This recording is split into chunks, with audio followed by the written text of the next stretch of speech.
My name is Michael Schmelcher, and I'm the branch manager of AFB Berlin, and I also work directly for our CEO and founder, where I'm in charge for some projects regarding our strategy and our further development of our AFB group. My presentation has two parts. First, I will give you some insights about AFB and our business model, how it works, and why we are special. And second, together with Elizabeth and Daniel, we tried to identify some parts of our business they could be most interesting for you. So I will look a bit further into these topics.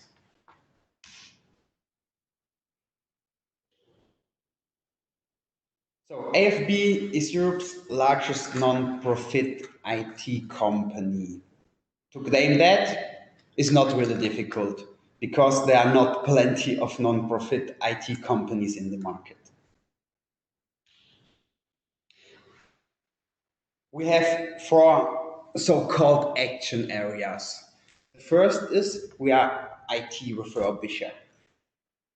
This is our core business. The second, we are business partner. We are business partner of big corporations and public institutions. Third, we are an inclusion enterprise. We are inclusive in that way because about 50% of my colleagues have a disability. And fourth, we are an environmental enterprise. This is because we cover an important part of the circular economy, actually the reuse part, and with our work, which is scientifically proved that we save natural resources and energy. So we are IT refurbisher. We refurbish and sell used hardware with warranty. You can read on the slide with good quality, good prices, and with an added social and ecological value. So why? Why good quality? IT hardware is constructed for two different users groups. First, for private consumers. These items are manufactured for use of 6 hours per day and maybe for 2 to 3 years of using the IT equipment. Because for sure, the manufacturers want to maximize their yields. But second, there's a business line. These items have a completely different construction. They are produced for running 24 hours per day and for at least 5 to 8, maybe 10 years. And we as AFB, we sell only business IT hardware. So on this slide, you can now see our process. How is our work working? Me and my colleagues, we pick up the hardware from our partners. We use our own vehicles. The highest possible degree of data security will be guaranteed from point of the pickup, for example, by lockable transport units, lockable containers. Everything in our branches is monitored and the buildings are access secured. The hardware will be transported directly to the nearest AFB location, inventoried and stored at our own locked warehouse. A web login for our partners allows them to check the status of the process every time and everywhere they are, because it's a browser-based inventory system. They also can see their further destination of their hardware. For example, whether it's scrap, whether it is for remarketing. So after the goods are arrived in our branch, the hardware details are recorded. For example, manufacturer model, serial number, inventory number, and all labels of our partners are removed. All data will be saved to the inventory management system and linked to a uniquely identifiable label. Then, and this is maybe the most important thing, we erase the data. We deleted with the Blanco software. It's an international data security company that is specialized in data erasure, and it has probably the leading function in the erasement of sensible data. If it's not possible to erase the data with Blanco, we use our high standard crusher to destroy the hard disks. Old and broken IT equipment will be dismantled in our recycling center and prepared for the recycling process. Usable IT equipment will be tested, all errors are tracked in our inventory system. Then we fix the hardware and clean it. We deploy the IT hardware with Windows 10. Because we are official refurbished partner of Windows, and then we sell our IT equipment in 18 located stores and via different online channels. So this is, in short, our entire process. The second action part of us is we are business partners. We offer high quality service for our partners. We have a secured IT collection, a certified data erasement. We are compliant with environmental and safety laws, and some other benefits you will see on the next slide.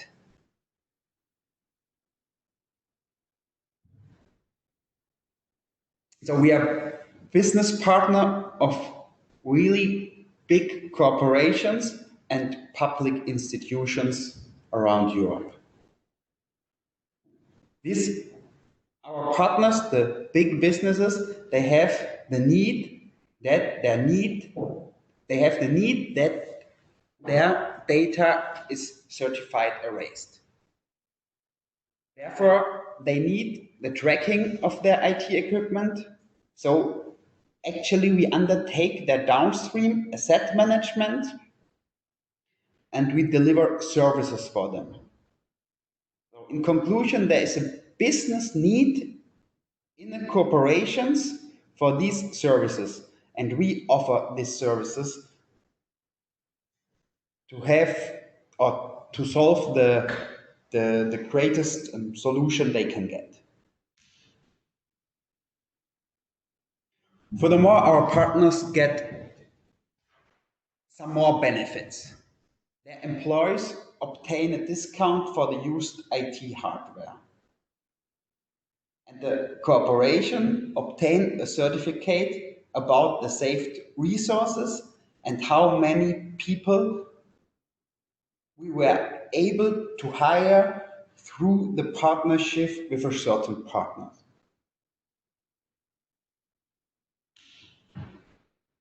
So now on this slide you can see our branches in Europe. Maybe this is not so interesting for all of us. Maybe I can add that 3 months ago we opened a new branch in Slovakia. But maybe in the next years we want to expand our locations and maybe not just in Europe.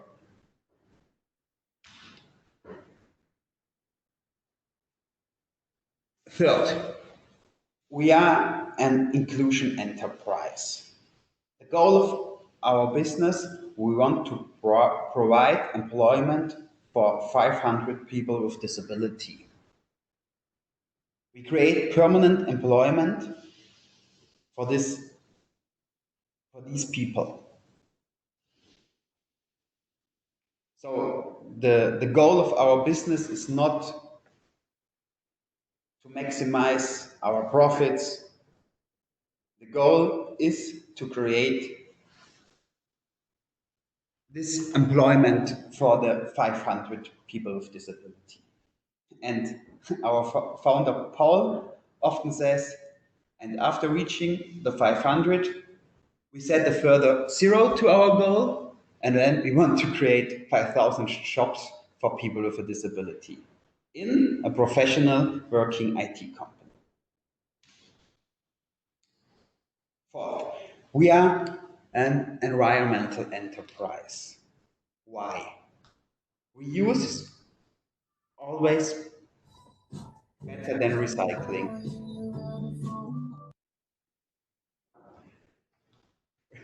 Reuse is always better than recycling. Therefore, we implement circular economy and high-state recycling. We do this because of an economical need and with ecological engagement. On this slide, you can see some numbers about our impact in 2017. 2017, we had 320 employees at 18 locations in 4 countries. Now we have around 400 in 5 countries. More than 45% of my colleagues have a disability. We picked up maybe, I think 2000, it was 4,000 pickups with more than 800 partners in 9 countries. This year we should processed 400,000 IT and mobile devices, probably with a weight of 3,000 tons. And in 2017, we were able that we can use 65% for remarketing. We sold 10,200 devices for schools and non-profits. Probably this year we should reach 18 to 20,000. With this work, with this business, we save resources. We have saved 2017 more than 9,800 tons of CO2, more than 14,300 tons of metals, and more than 31,500 megawatts energy. So this is proved from a study of the TU, Technische Universität Berlin, in 2013, and now we have another project with the TU where we want to update the data for that. So this is for 2018. And now you can see some of our partners. Our partners are global players with local needs. And maybe you know McDonald's, Fujitsu, or Siemens. And yeah, these partners are the most important reputation for us, because if we are allowed to pick up the IT hardware, for example, of Siemens, this is the most important reputation we can have, to find more and more partners that we can increase our social and our ecological output. So now I want to show you some more practical things. For example, the AFB transport units. On the left, you can see the boxes for the hard drives. So you can easily lock them. Then we have the rolling transport unit. It's easy to load and it can be stored in the locations of our partners that they can collect the IT hardware in-house and lock the door that no employees can steal or can check the data.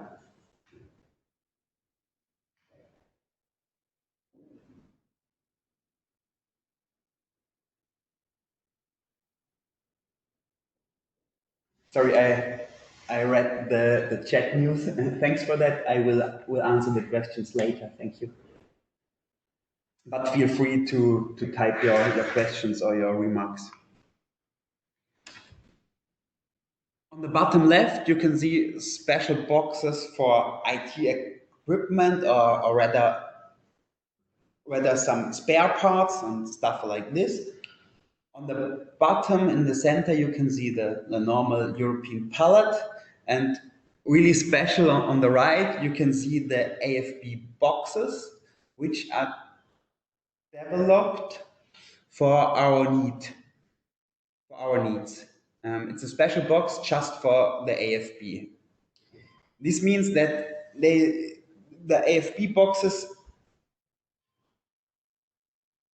is in lines with compliance requirements, for example, for dangerous goods, because notebooks are dangerous goods.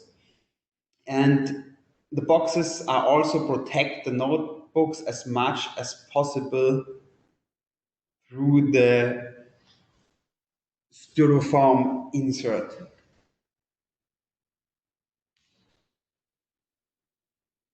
Second,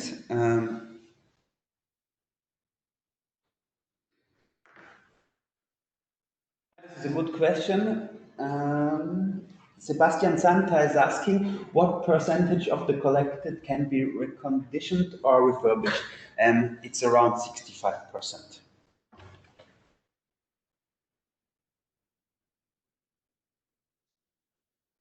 So a second, I think, interesting topic for you is our AFB inventory management system.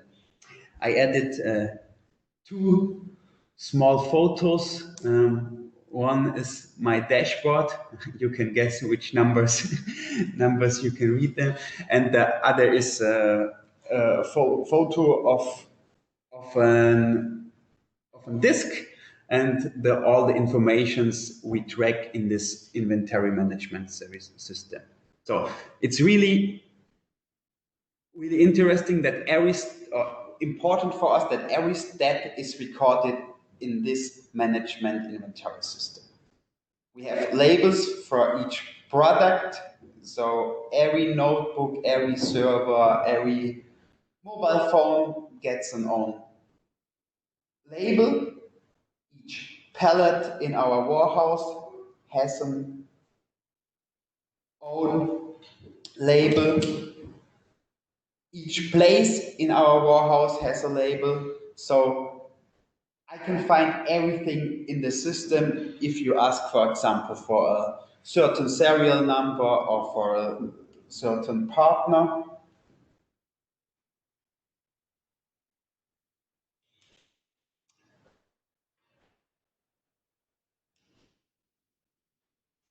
So for example, yes, I can find all the informations about every item which went throughout our AFP process, the pickup number, data erasement, the tests we did, the repairs we did, the production cost, our sales channel, the prices, we sold the product, and I can find the cases of warranty as well in our inventory system. And yeah, the special thing is this unique inventory system was developed for the needs of AFP and for our IT refurbishment.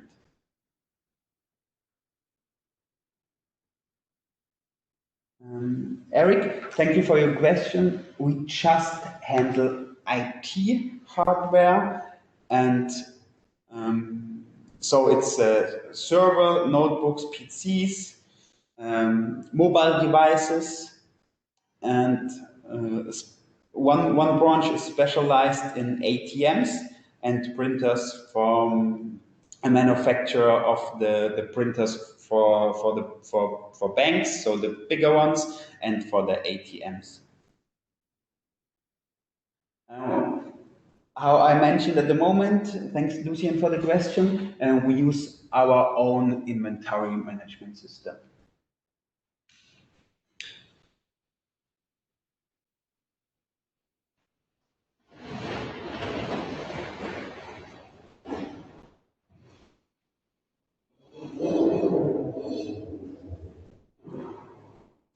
The software for our inventory system is developed from our colleagues. So we pay for the use of this, but we were able to share this inventory system, but it's a question of the costs for sure. So we do need to not to buy one, but it is created for us, and after years it's increased and it's improved all the time. So the next topic, which could be interesting, is the safe deletion of data. We use the Blanco, how I mentioned before, and how you can see on the photos on the left, how this is working. So this is a software, yeah, and it's possible for an American standard or for European standards, and we have different service levels. That means that we can fulfill the requirements of our partners. For example, one prefers this method, the other this method, and some needs the data about the recording in 30 days, some in 10 days, some we have time we have 90 days time. So this depends on the partner. So we try everything to fulfill the requirements of the partners. So our partners, the big businesses,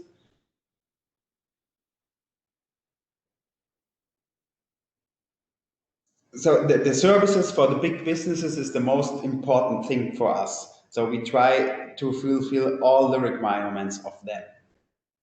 So, and actually, yeah. So, and if it's not possible to delete the data, we have to use our crusher, and then we got scrap after this, and nobody is able to get data out of the hard disk. But this is not the normal process. It's just in case that the partner wants that we destroy the hard disk completely, or if the hard disk has a mistake, and then we put it out and throw it in the crusher. If you need more information about the erasement or the crushing process, feel free to ask me later on. The Blanco software is also really important for us because we have a cutting point in our inventory system. So we get the data about the IT equipment from the Blanco software. So then I've talked to Eliza and Daniel, and they mentioned that maybe the warranty we give by selling our products would be interesting for you. So for your information, we give at least 1 year warranty for our end consumers. So there's a law that it's actually not a law, but there's a law that we have give some, but we give 1 year for sure. And our customers, they can extend the warranty to 2 or 3 years, but then they have to pay a small surcharge. With our ticket system, in our inventory system, we know everything about our sold IT hardware. That means that someone comes back after 2 years and said, this function, this hard disk is not working. So we can check whether this is possible because there's an old hard disk inside, or if we removed it, we can say this is not possible, or if it's possible, we have our distributors where we can exchange the hard disk or the solid state drive. Since we sell business IT hardware, only business IT hardware, we can source our spare parts from our own recycling center. And actually, we do not have a lot of warranty cases because of how I mentioned, because of the quality of our products and our professional refurbishment. Then the one special thing of us, the people with disability, 40 to 50% of my colleagues have a disability. What means that? For example, they have mental illnesses, they need a wheelchair, or they just do not hear. They are all paid above minimum wage. And my colleagues with a disability, they work in all areas of our company. So they don't have a certain department where they work, so they work everywhere. And they are all really happy to have a steady income and that they do not depend on public transfer payments, how they often did before they started to work for AFB.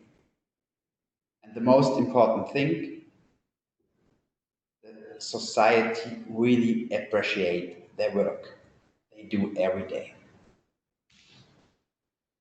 Then I have some insights from our recycling center. Probably the most of you have seen something like this, where we dismantle the IT equipment.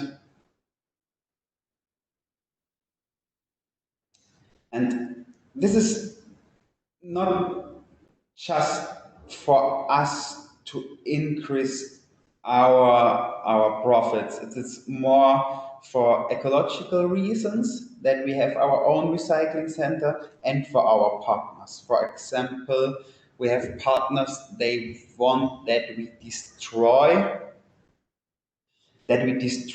for example, prototypes or some special IT hardware they have used so far. And with our recycling center, we can offer this kind of service as well. So if you have any questions, it would be an honor for me to answer them. I have seen there are some, and just share my contact details. If you have questions, feel free to call me or to write an email. So I will check the questions in the chat so far. Continue our webinar. I would like now to hand over to Thomas. Thomas is from iFixit, and he, in his back, he told me that there are some construction works going on in his house, so I hope we can hear him well. So Thomas. Hi there, everybody. It's very quiet, so that's good. The construction works are in my street. They're changing the sewer. They use the chainsaw for a bit, but it seems like they're clearing up. So I hope they will remain quiet. But in case it really gets noisy, I may have to stop for like a minute or so while they cut another tube or something of the sort. Anyway, let's not waste time while the workers are silent. So I'll get on with it. So thanks for inviting me. I'll be telling you a few things about iFixit, about what we're doing, how we've created this online repair community, why we find it important, so why we do this actually, how we do it, more specifically, where does the money come from to finance such an initiative. And then I'll be talking a bit about a specific business case about component harvesting. So taking a broken product and taking functional components out of them to repair other broken products. And then depending on how much time we've left, I would like to say a few things about some other projects that we're involved in. So first of all, what is it that we do? iFixit is in essence an online repair community. It's an online platform that allows people to get in touch with each other and to share repair information. All of it started 16 years ago. The man you see in the picture is Kyle Wiens, who co-founded the business together with his partner Luke Souls. And so Kyle is also, as of today, still the CEO of the company. So 16 years ago, when he was an engineering student, he dropped his MacBook. He said, well, it was broken, but he said, I should be able to repair it. Let me just Google the service manual for this product, and then I'll know how to do it. And he was surprised that he didn't find the service manual online. He found out later that this is because if you share an official Apple service manual online, you will immediately get a letter from a lawyer saying that you need to take it down or Apple will take you to court. So he had to figure it out by himself. He just disassembled the laptop the best he could, trial and error. Also, he couldn't get official new Apple parts, but he bought a broken laptop and took functional parts from there. So when we're talking about harvesting components, that was actually also at the very beginning of the story of iFixit. And then he thought, well, I looked for this information, I couldn't find it, so there must be people interested in it.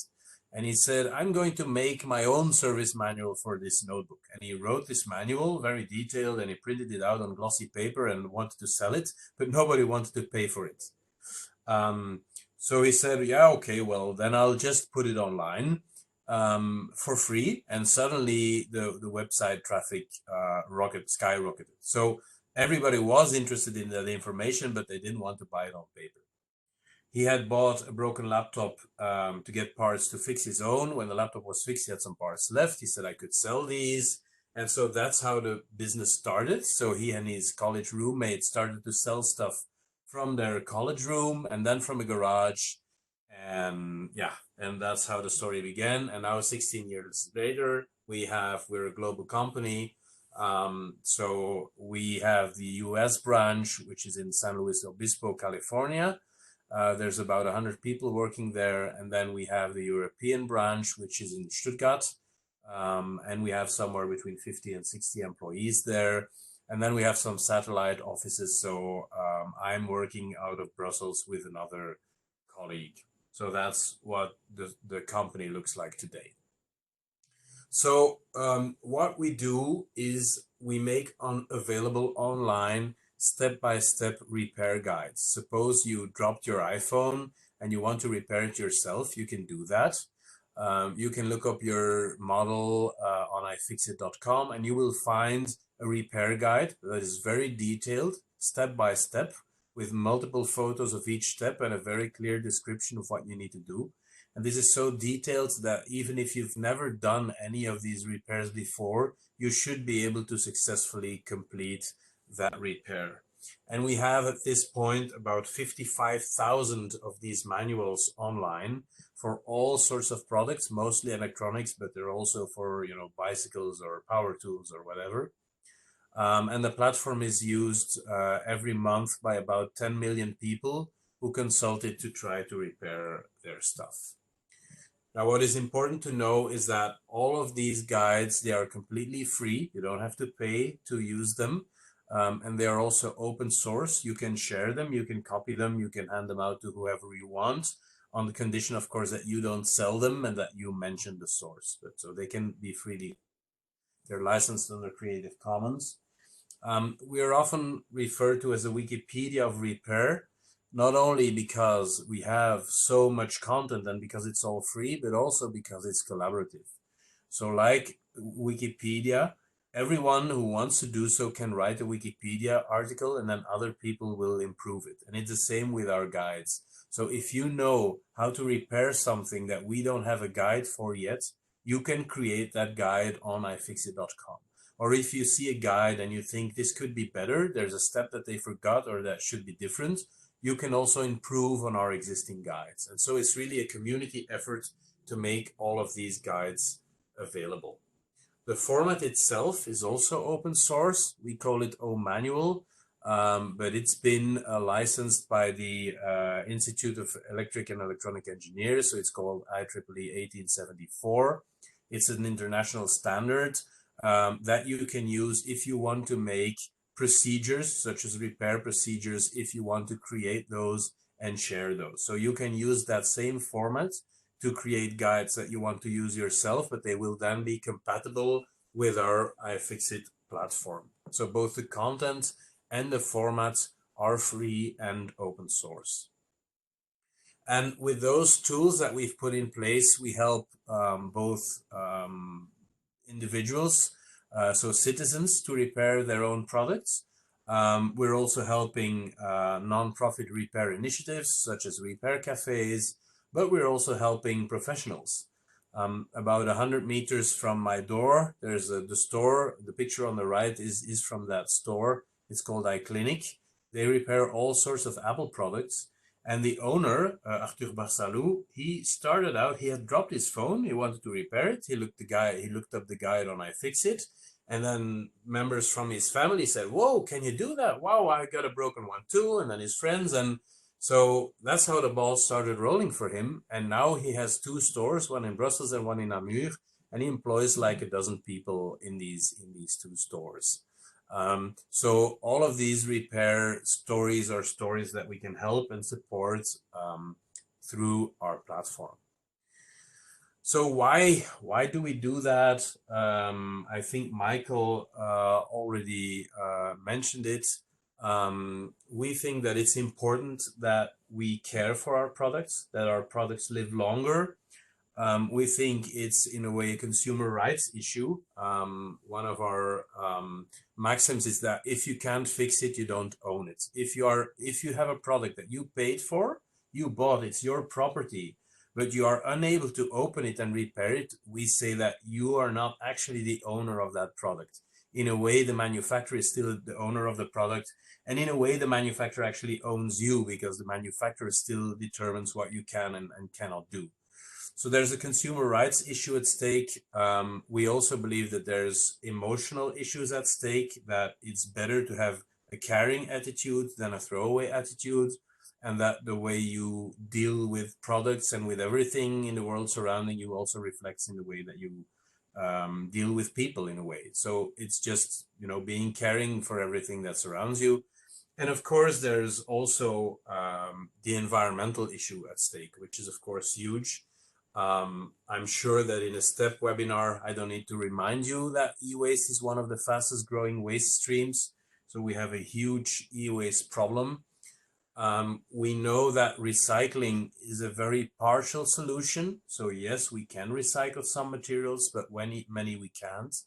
If you look at this diagram, which comes from a UNEP metals recycling report, you'll see that of all of the metals that are used in electronics, all of the ones that are in red, so that's about half of the elements, have recycling rates under 1%.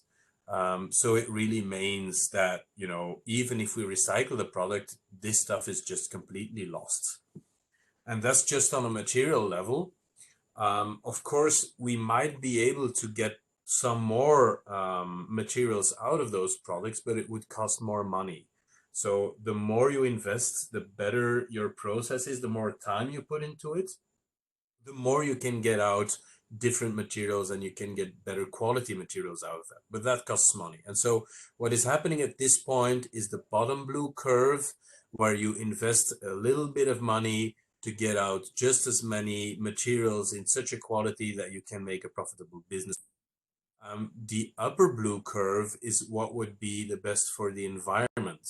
So the best result for the environment we would achieve if we would invest way much more resources, and we would be much more careful, but then it would also cost more. So we would have a lot of impact that we would be avoiding, but we would have to invest. And so for a recycler that has to live from the materials that they sell, it becomes what they call a negative profit, or in other words, you make a loss. And the government could fund that, could subsidize that, but that's not the way it's working. So at this point, because of the economic constraints, we are actually salvaging way less materials than we could and should be salvaging from an environmental point of view.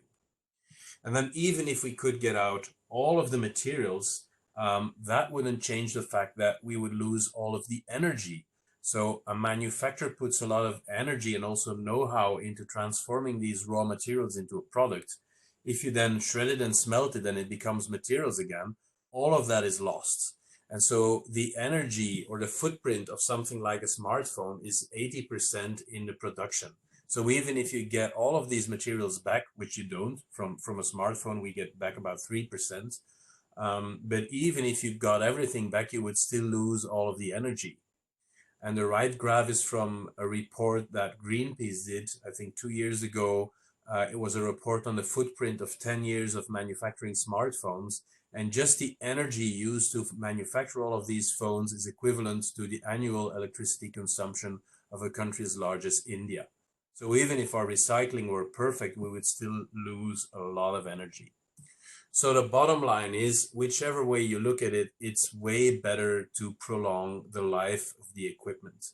It's better for the environment. It also makes more business sense, because all of that investment that you did transforming the raw materials into a functional product is lost if you bring it back to the raw materials. So that is why we focus on what is called the inner loop of the circular economy, which is making products live longer, repairing them and refurbishing them.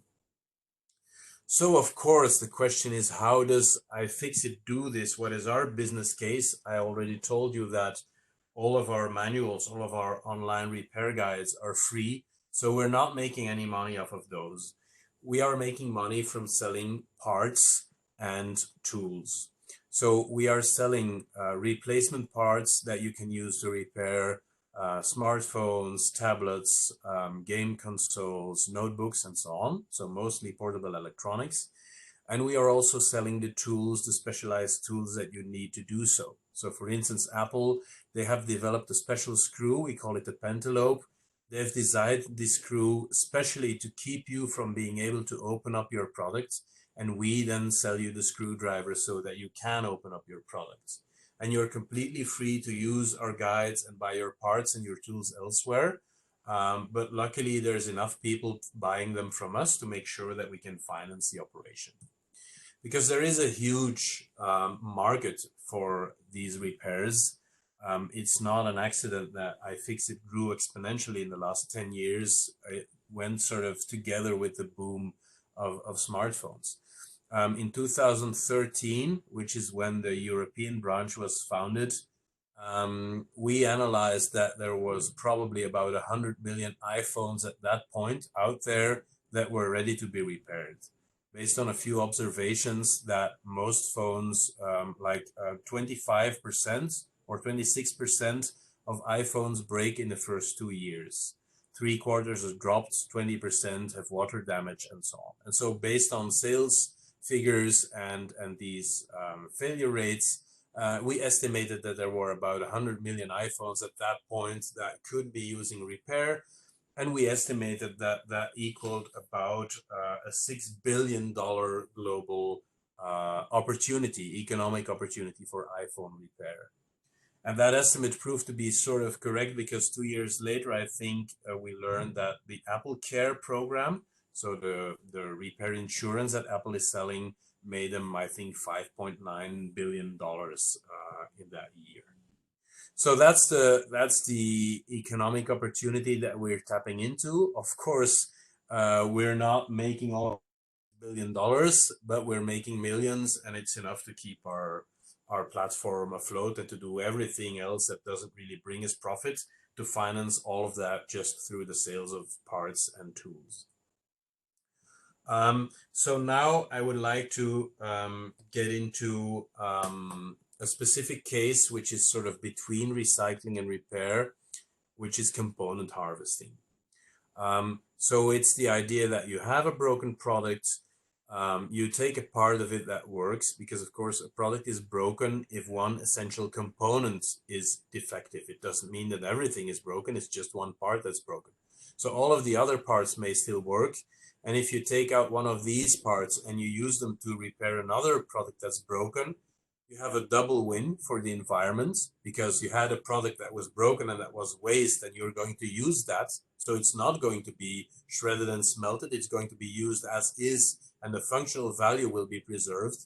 And at the same time, you have a broken product that you're going to repair. So you have a double win if you want. And that's also the case from an economic point of view, because the value of functional product is way higher than its material value. It's important to know that there's specific environments or specific cases in which these harvested components can be very valuable. Notably, there are many more products out there than you might think for which official spare parts are just not available. There have never been any official spare parts for Amazon Kindle readers, for instance. So if you have a broken Kindle reader and you want to repair it, your only source is to find a part from a broken Kindle reader. And that means that if you get one of these devices in for recycling, sure, you could shred it and smelt it, which would make you like 20 cents. Or you could try to take it apart and sell some of the parts. So at the top right, the brown sort of flat cable, that's a charge port for a Kindle reader. So we sell that for $10, and the Kindle reader would make you 15 or 20 cents maybe for shredded value. So it's incredibly more valuable to just take out that single component, even if you cannot save all of the rest. That would already make you much more money than just shredding the Kindle reader. So that's what we've been doing since 2015. In the US, we've teamed up with ERI, Electronics Recyclers International. They are one of the biggest electronics recyclers in the US. And in their biggest recycling facility or sorting facility, they will sort through what they get and take out the like 1% or so that is really worth disassembling. They have 5 people, I think, full-time working on that. And any iPhone, any iPad, any Samsung Galaxy phone, any GoPro camera, Kindle reader, game console, they can get their hands on. They will disassemble, label, inventory, and we will sell these parts through our website.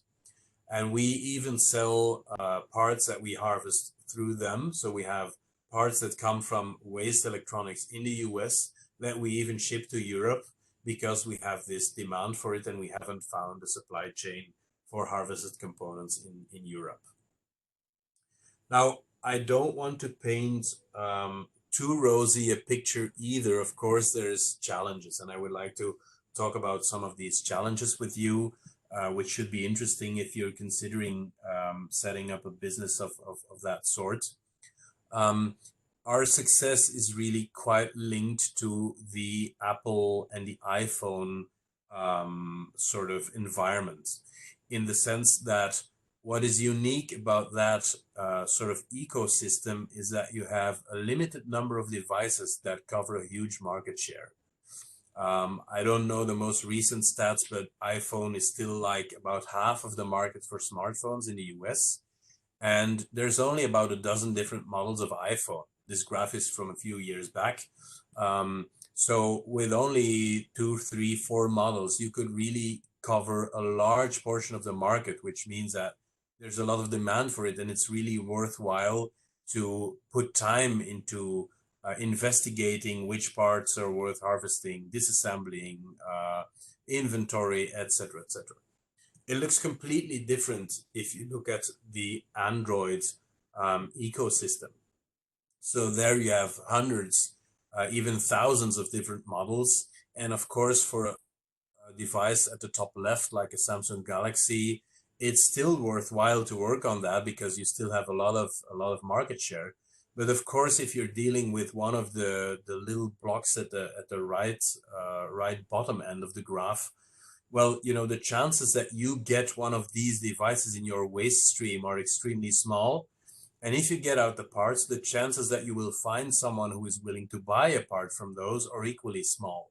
So it's probably not worthwhile to invest in that, or you will have, you know, stock that will never leave your shelves in 10 years' time.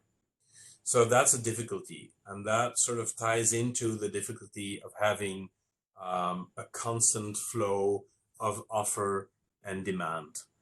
So I've just taken 4 random harvested components from our website. I don't have stats on how many we have or don't have, or it's really a random selection.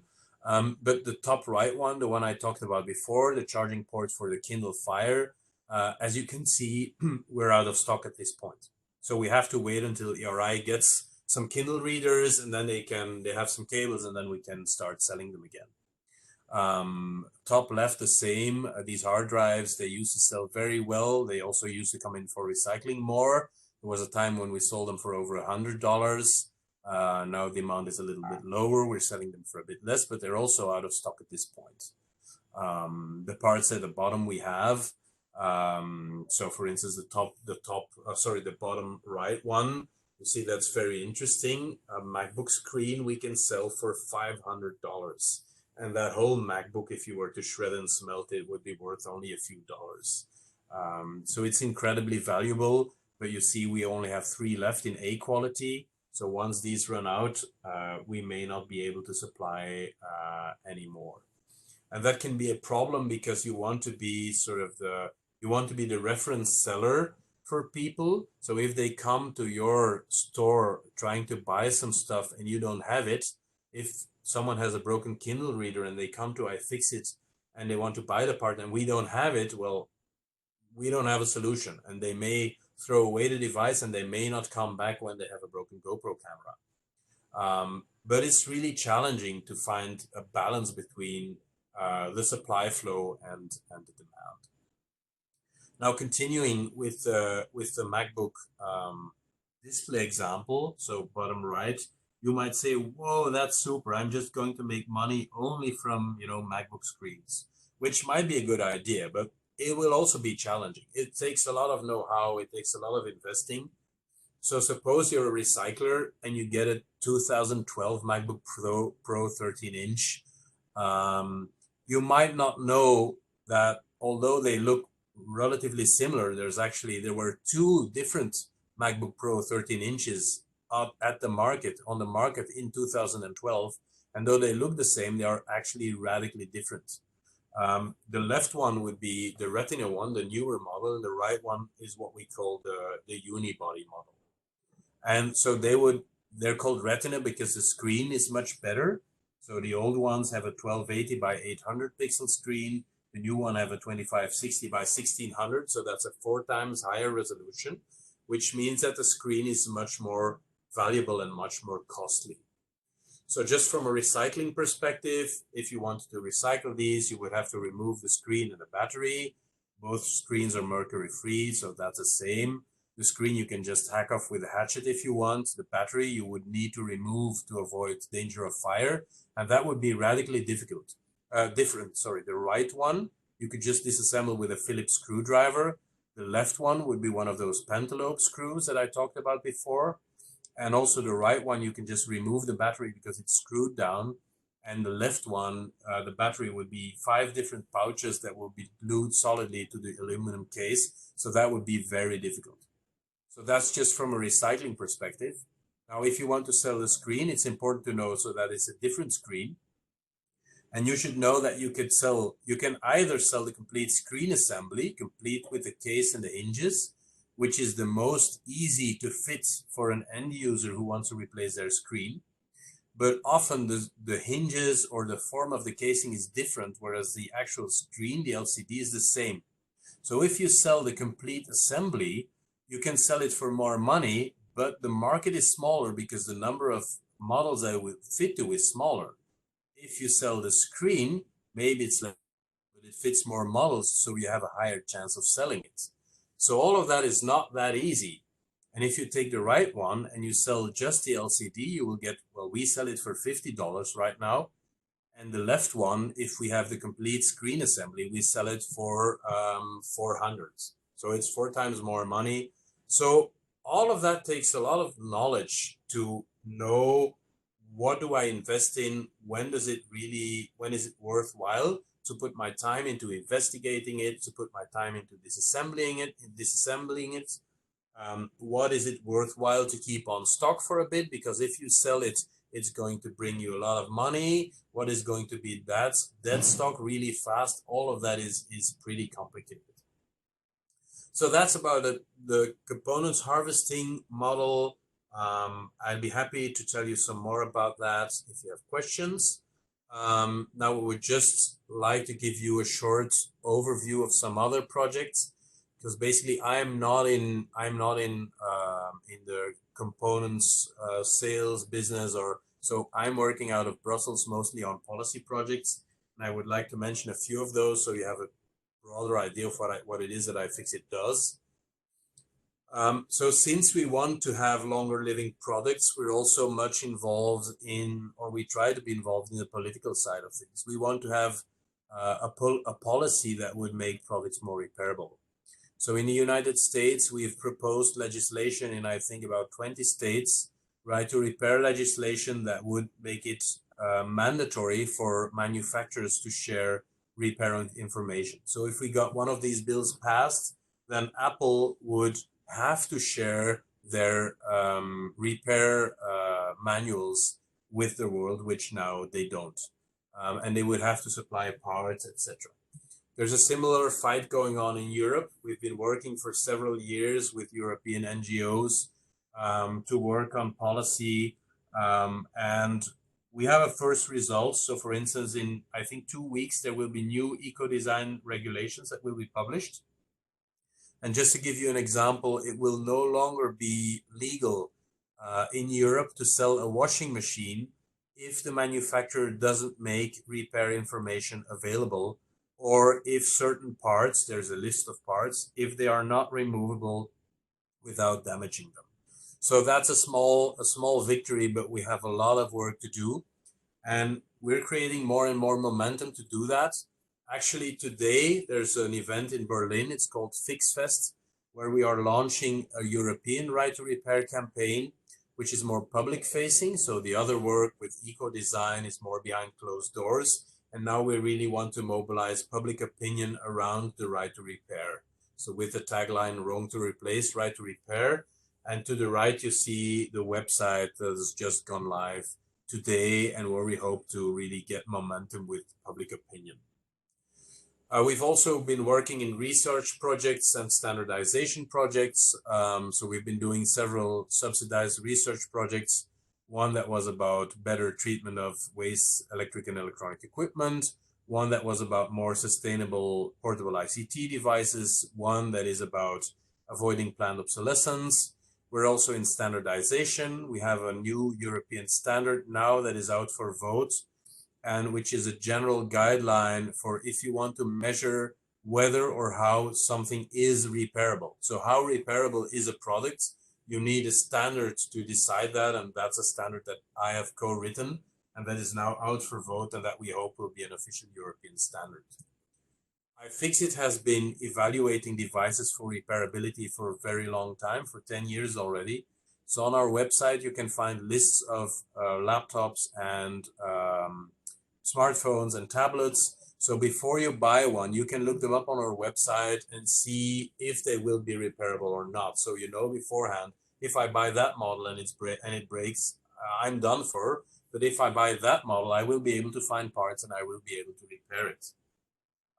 And it really ranges from 1 to 10, from 1 out of 10 to 10 out of 10. So you have smartphones that score a 1 out of 10, and you have that score a perfect score, and the same for notebooks. And so there's really extreme difference out there as far as products are concerned. And then the last thing that I wanted to mention is that as a result of one of these projects, we've also created a portal for information about recycling or preparation for recycling, RIC, Recyclers Information Center. So this is an example of a guide of how you have to disassemble a laptop if you want to recycle it correctly. Here's a sample of a page on lithium-ion batteries and what you need to do with them. So that's about what I wanted to tell you.